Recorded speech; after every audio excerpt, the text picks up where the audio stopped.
Anak, manood ka nitong Cocomelon para malibang ka. Ah, sige po, Nay. Ang cute nila. Quack, quack, quack, but only 4 little ducks came back. Cocomelon ba yun? No, bawal yan, bawal yan. Ang dede ay pribado, bawal ipakita to. Hindi Anak, ano yung pinapanood mo, ha? Ah, Nay, eto na yung bagong Cocomelon. Ay, iba na pala yung Cocomelon ngayon. ang kwet ay pribado, bawal ipakita to. In fairness, educational siya, ha? Ang pepe ay pribado, bawal ipakita to. Hindi dapat. Ay, Nay! Good news! Nanalo ako sa loto! Totoo ba, anak? Tumama lahat ng numero sa panaginip ko, Nay. Ay, alam mo, anak, swerte ka talaga eh. Nay, may good news din ako. Gagraduate na ako next month! Talaga ba, anak? Akala ko talaga bagsak pa rin ako eh. Buti naman at di ka na ulit ng high school. Congrats! Good luck sa college! Mga anak, may good news din ako. Sabi ng doktor, magaling na daw ako sa sakit ko. So, ibig sabihin, hindi mo na kami makakalimutan, Nay? Oo, anak. Parang sunod-sunod yung swerte natin, Nay, no? Siyempre, dahil din yan kay Lord. O sige na, anong oras na? Matulog na tayo, ha? Good night, Nay. Grabe, ang kalat naman. O anak, ba't kising ka pa? Ah, Nay, sobrang kalat kasi dito sa bahay. Naglinis lang ako. Anak, tigil mo yan! Masama yan! Ha? Bakit? Masama na ba maglinis, Nay? Hindi mo ba alam yung pamahiin na bawal magwalis sa gabi? Kasi pag nagwalis ka, parang tinataboy mo daw yung swerte palabas ng bahay. Ako, Nay, 2025 na, naniniwala ka pa rin sa pamahiin? Tumatanda ka na talaga. Ay, hindi ko alam, anak. Takot lang ako na malasin ulit tayo. Sige na, Nay, itulog mo na yan. Malapit na ako matapos dito. Matulog ka na rin, ha? Nasaan na yun? Hindi pwede mawala yun! Anak, ano nangyayari? Umagang-umaga sumisigaw ka. Nay, nawawala yung lotto ticket natin. Hindi natin makiklaim yung pera. Ha? Sige anak, tutulungan kita maghanap, ha? Ay, baka nandito lang yung banda. Anak, ba't ka umiiyak? Ayoko na. Ginawa ko naman lahat eh, pero binagsak pa rin ako ng teacher ko. Ano? Hindi na daw ako kasama sa mga gagraduate, Nay. Lahat ng effort ko nasayang. Anak! Nay, magpahinga ka muna. Ako na muna bahala dito. Ano na namang nangyayari sa pamilya natin? Anak? Scarlett? Kyle? Susan? Kamusta ka na? Dok? Ba't nandito ka? Dinalaw kita para kamustahin ka. Mga musta? Eh di ba sabi niyo magaling na ako, Dok? Yun din nakakala ko. Ha? Teka lang, nakita mo ba yung mga anak ko? Susan, matagal nang patay ang mga anak mo. Ha? Hindi mo ba naaalala? Pareho silang na-depress. Si Scarlett dahil sa nawala niyang lotto ticket. Si Kyle naman dahil hindi nakagraduate. Kaya, ayun. Kailangan mo ulit maggamot, Susan. Dahil lumalala na naman ang demensya mo. Manonood ako ng horror? Comedy na lang, puro ka horror, nagmumukha ka ng multo. Eh di wag ka manood, basta horror ang papanoorin ko. Comedy nga, para masaya. Aba, pati yan pag-aawayan nyo? Ako na lang manonood. Ayan, comedy pa kasi gusto mo. Nakakatawa kasi yung mukha mo. Nayo! Anak, saan niyo gusto pumunta sa Sabado? Sa Baguio, Nay, para malamig tapos maraming strawberry. La Union na lang tayo, Nay, para sa beach tayo tapos picture-picture tapos kain tayo ng seafood. Ano ba talaga? Baguio, Nay, La Union. O sige, magkanya-kanya na lang tayo, ha?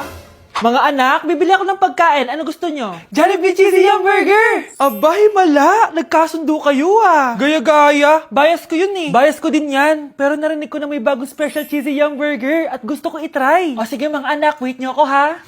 Mga anak, kain na! Sarap pa rin na tong original Cheesy Yum Burger for me. Ang beefy lang hap sarap patty with cheese and classic yum sauce ng Jollibee. Bias talaga! Wow! Kakaiba yung atake na itong special cheesy yum burger. Pang bias wrecker. May beefy lang hap sarap patty at cheese na nga. Meron pang crunchy pickle, onions, and ketchup. Oh, akala nyo kayo lang? Meron din ako niyan. Di talaga magpapatalo si nanay, oh. True. Class! Reasons that you gotta. Pinakaniwala mo lang lahat. Or in fact, ako pa nga dapat yung magtanong sa'yo eh. Minahal mo ba talaga ako? Ang kapal ng mukha mo, minahal kita! Minahal kita ng sobra-sobra!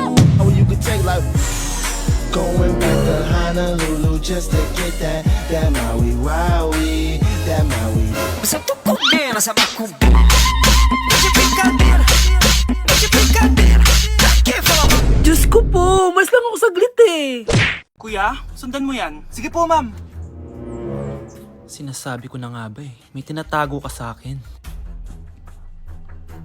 Ayan kuya, huminto ka dito. Magloloko ka na nga lang sa matanda pa. Hoy, bayad mo! Humanda ka talaga sa akin.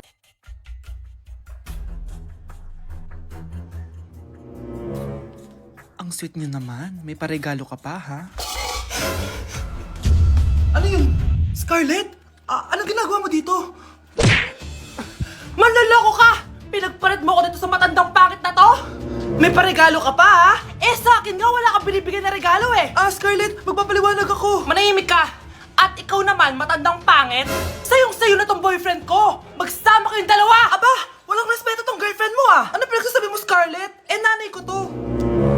Excuse mo lang yan! Eh, mukha nga nagtatago ka kanina eh! Nagtatago ako kasi isusurprise namin yung tatay ko. Ganito babae ba yung gusto mo, anak? Yung walang modo? Nay, pagpasensyahan niyo na siya. Tita, sorry po. Anong sorry? Matandang pangit ako, di ba? Lumayas ka dito, babae ka! Sorry na, tita! Ayaw mo lumayas, ha? Brownie! Good boy! Tumakbo ka na! Okay, class. 5 points sa akin ang makakasagot neto. Ano ang pangalan ni Rizal? Ma'am. Yes, Scarlett? Rizal Park. Anong Rizal Park? Jose Rizal yon. Diyos ko, mga bata ngayon. Siya ang pambansang... Ma'am, siya ang pambansang opa. Siya ang pambansang bayani natin. Anong pinagsasabi nyo? Kompletuhin nyo to. Ang kabataan, ang pag-asa ng busan. Mali! Bayan! Pinagluloko nyo ako ha?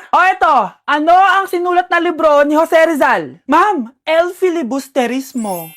Imnida.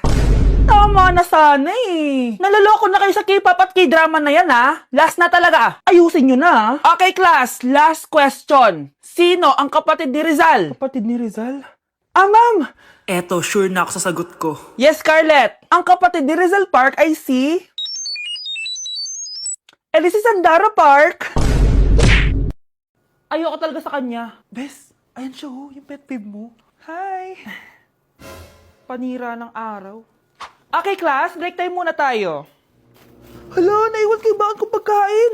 Scarlett, may sobra pa ako. Baka gutom ka na. Talaga? Bibigyan mo ko? Oo, ano ka ba? Gusto ko maging close tayo. Parang bumabait tong pet peeve ko Hala, may quiz pala tayo. Bes, sabay tayo mag-review mamaya ha? Naku, sorry Bes. Kakain kasi kami ng jowa ko mamaya. Di mo ba kaya mag-isa? Ano ba yan? Ako na lang, sabay tayo mag-review. Tsaka, may reviewer din ako dito Ayan na naman siya.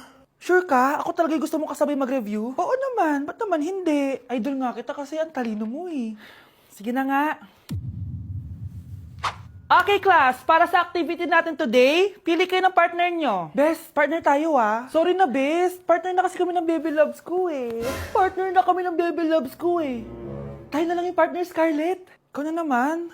Buti ka pa. Gusto mo ako makapartner. Ayan, perfect. Partner kayo ng pet peeve mo. Ha? Best, pet peeve mo pala ako? After mo siraan sa amin yan, BFF na kayo ngayon?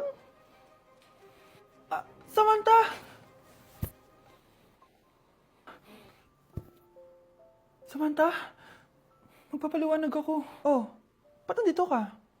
Pet peeve mo ako, di ba? Umalis ka na. Oo, pet peeve kita. Dati. Kasi ang sungit mo sa akin Tapos palagi mo ako iniinis. Alam mo kung bakit? Kasi gusto kita. Ha? Wala, never mind. Samantha! This year, ang Christmas decor namin dapat aesthetic, walang Pinterest score. Minimalist but magical. Nay, ganito yung gusto kong Christmas decor. Need na lang natin ng ribbons, garlands, glitters, and maybe a glue gun. Tingnan mo, may ilaw pa sa bintana mo. Anong gusto mo, magparol show? Nay, trust the vision. Sige, basta, huwag kang gagastos ng bongga ha. Wow, ang ganda nito. Grabe, ang dami ng tao. Christmas season na nga talaga. Okay, good. Secured. Ayan, all added to basket na. Ayan, secured na talaga.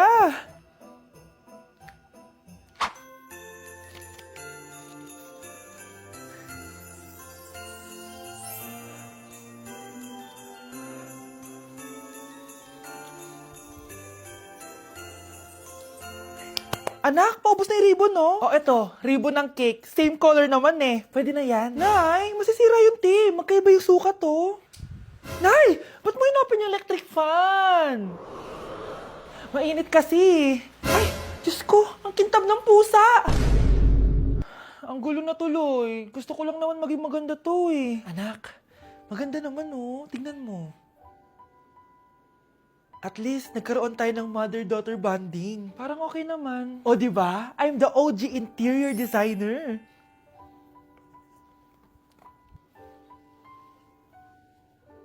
Hindi siya nagmukhang pang Pinterest dahil mas maganda yung ginawa namin.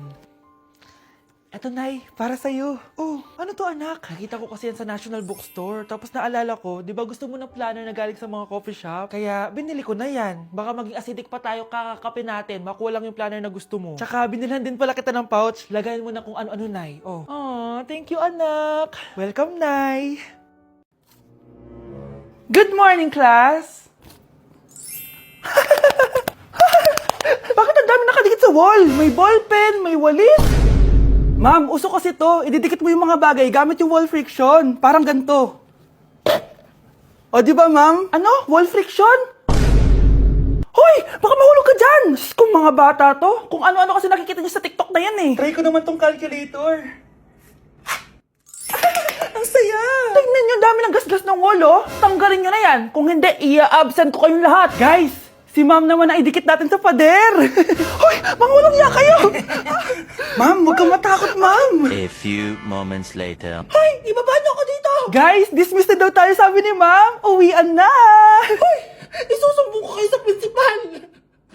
Yuck! Ang cheap naman ng uniform nila. Mukhang maasim. Walang class. 2025 na, Android pa din ang cellphone. Kahit siguro Messenger naglalag dyan. Ang ganda nga ng uniform, ang sasama naman ng ugali. Naka-iPhone ka nga, talo ka pa din naman sa ML. Ipabuhat yarn. Ang baho siguro ng classroom nila, no? Tapos nag-aagawan pa sa electric fan kasi wala naman silang aircon. Feel ko pinapalo sila ng teacher nila kapag nagkakamali sila. Ang boring siguro sa classroom nila. Mas masaya pa rin talaga sa public school, no? Balita ko, mga korap mga magulang niyan. Kaya madaming pera. May araw din kayo, men. Nakatikim na kaya sila ng steak? Feel ko hindi nila afford. Nakatikim na kayo ng pagmamahal sa magulang? Oh, sa pool! How dare you? Isang pitik ko lang, tumba ka na. Pipitik ka pa lang, tumba ka na. Tara na nga. Guys, it's time! Oh, mga anak, pumunta na kayo lahat sa mesa. Wait lang, patapos na itong makeup ko. Sandali lang, pinapasa ko na yung last assignment ko of the year. Wait lang, patapos na ito nalalaro ko. Teka, nasan tatay nyo? Ay naku, ano bang bago? Gisingin nyo na. Okay, bago tayo kumain, may challenge tayo. Hala, anong prize na? Pera? Ayan, diyan ka magaling eh. Hindi. May magsasabi kung sino sa buong pamilya ang ganito. Tapos, ituturo natin kung sino ang akma sa sinabi. Okay, sino sa buong pamilya ang matakaw sa fries? Huy! Sabi ko, wag mo na kumain eh. Ang takaw mo talaga. Sino sa buong pamilya ang palaging nagpupuyat? Ang dami kasing schoolworks eh. O eto, sino sa buong pamilya ang palaging nagpapatawa sa mesa? Nakakatawa ba ako? Sino sa buong pamilya ang amoy chicken joy? Favorite ko kasi itong chicken joy eh. Sino sa buong pamilya ang malilibre ng Jollibee? Ayan, diyan kayo magaling. O eto, sino sa buong pamilya ang the best maghanda ng pagkain? Ay sus! At dahil dyan, kumain na tayo!